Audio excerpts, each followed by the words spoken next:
This week, U.S. intelligence officials declared Russia and President Vladimir Putin to be major threats to the U.S. Some claim they even rigged our elections. The facts are a matter of some debate. With all the scrutiny, we sent Scott Thuman to Moscow to find out how Russia is watching America.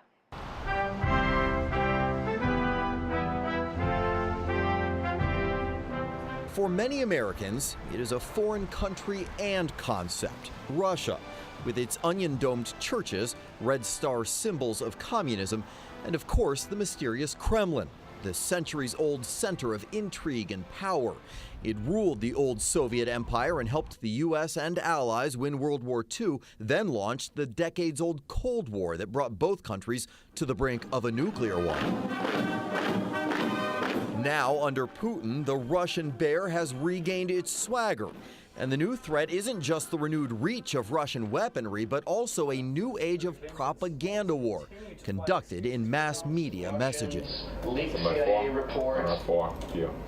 We were welcomed inside the television headquarters of RT, formerly known as Russia Today, to see America through the reverse lens of the Russian media, with political correspondent Anissa Naue. How overall would you say America is perceived through the RT lens? I think we point out stories and things about America that the American government would not like. RT tells us it is watched by 70 million people a week in 38 countries, with a significantly stronger presence online, claiming to be the most watched news network on YouTube with some 4 billion views. It is also completely funded by the Russian government. Do you ever get any pressure from above to be tougher on America? No, I've been very lucky. I'm an American. And I was not tough on America at all before I started working at RT. And it's not because RT made me tough, it's because I started to see, it was even before, it was when I was studying in Russia, and someone asked me who won World War II. I said, America. And it was the first time I realized that I was living in a bubble. So maybe RT is lucky to have me because I am quite critical of America in a way. But again, RT's goal is not to criticize America, it's to show another side of the story.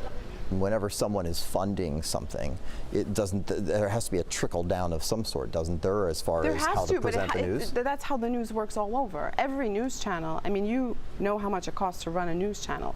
So they know when they turn on RT, they know what they're getting. They're getting a channel that's funded by the Russian government. So this is going to be the Russian perspective. Other than the truly propagandistic message that's relayed by CNN, MSNBC, ABC, and that perspective is often highly critical of the U.S. media. CNN, a favorite target. Today that Vladimir Putin ordered this attack. But the broadcasts are designed for an overseas audience and, in fact, isn't widely seen within Russia. So even with claims of worldwide viewership, the constant critique of America and its media has little impact on many in Moscow. My perception is positive. I understand that there is an information war, but it's between the governments, not between the ordinary people. Do you look at America as a friend or an enemy? Of course, as a friend, because I have a lot of friends there, my relatives live there, and I don't see any confrontation between us. Just how Russia both perceives and portrays America depends a lot on where in the country you ask that question. But in the future will depend a great deal upon what happens next in American politics under a Trump presidency. It's a good country. Yeah, and with new President Donald Trump, we invite you to come to Vladimir Putin to talk together and to make good relations. And here, some attribute Trump's victory to Vladimir Putin. Mr. Putin is capable to elect American presidents. Do you know that? If you think it's you, forget about this. If you listen to Russian TV, then of course it is Vladimir Putin, this God on earth, who has managed to elect a good president of the United States, good for the Russian people.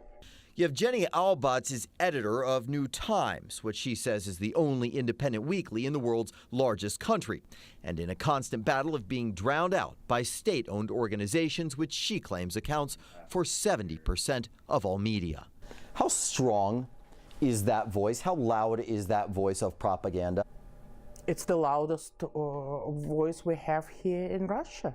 on a daily basis, 24/7, they report to Russian people that there is one guy who is capable to save them, and his name is Vladimir Putin. You're an independent agency. Do you still feel pressure from the government? I mean, of course, we do feel pressure on a regular basis. Is it dangerous for you? You know, everything is dangerous in this type of regimes. You never know. Including, she claims, presenting too positive an image of Putin's opponents. And if you ask me, am I going to be in printing 2 months from now? I have no idea. A month from now, I have no idea. Just as it's unclear if there will be any real thawing of relations in a country where there's long been a popular punchline, "Vya всем виноват Obama," meaning everything is Obama's fault. I say it is time for us to come together as one united people. Trump's win has widely been seen as a Russian win too, reportedly even eliciting applause at the highest levels, but couched with a healthy dose of caution. I think, yeah, if you went out on the streets of Moscow like you did, people would be hopeful. But they were just as hopeful 8 years ago and were quickly disappointed. At a hearing Thursday, Director of National Intelligence James Clapper said Russia's RT network was very active in disparaging our system and said it's a grave concern.